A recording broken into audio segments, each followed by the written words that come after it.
Hey guys, this is Daniel from DLT Reviews, and today is the first day of MWC 2015, and HTC just had their press event early this morning, and they just announced the HTC One M9. So let's go ahead and tell you about our first impressions on the brand new smartphone.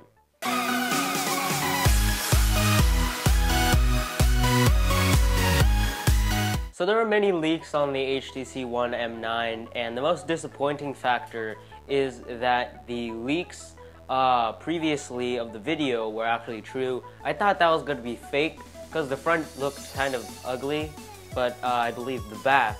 And there were previous renders with no HTC black bar, the hidden speakers just like the Desire Eye, and as well as the front-facing camera being in the middle, not off to the side.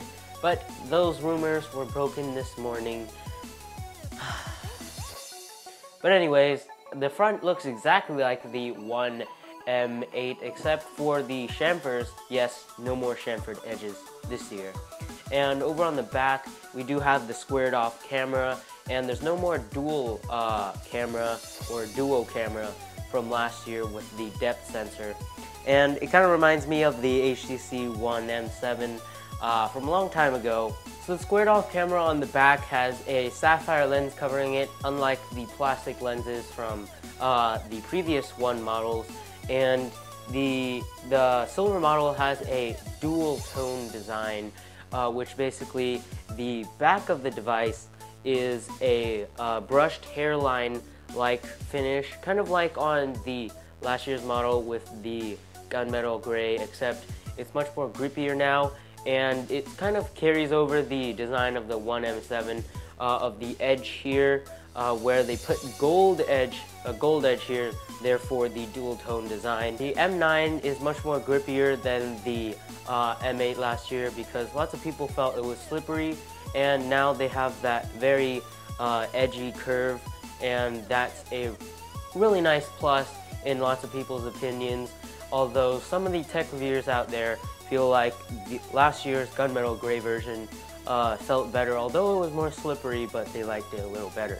The design also features a power button and volume rockers on the side now instead of the top, which was on the M7 and the M8, which is a very nice plus. Also, the power button has a nice texture to it, so you can feel the difference between the volume rockers and the power button.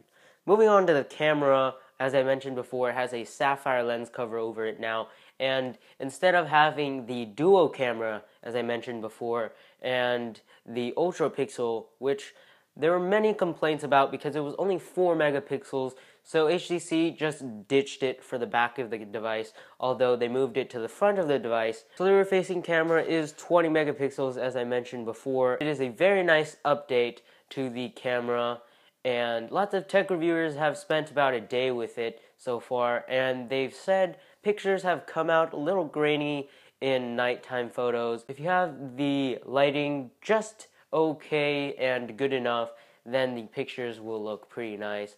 So the M9 still has a 5-inch 1080p screen just like from last year, and while other OEMs is moving over to 2K displays or Quad HD displays, HTC has decided to stay with 1080p. Although that does save battery life, I'm going to feel that many people will complain in the future over the 1080p display. So it does feature expandable storage up to 128 gigabytes, and the base model is 32 gigabytes, so that is carried over from the One M8, and having the SD card slot on a all-metal design, a unibody aluminum design, is very nice considering that Samsung has moved over to a metal and glass design, which I'm not a really big fan of, and they don't have an SD card slot.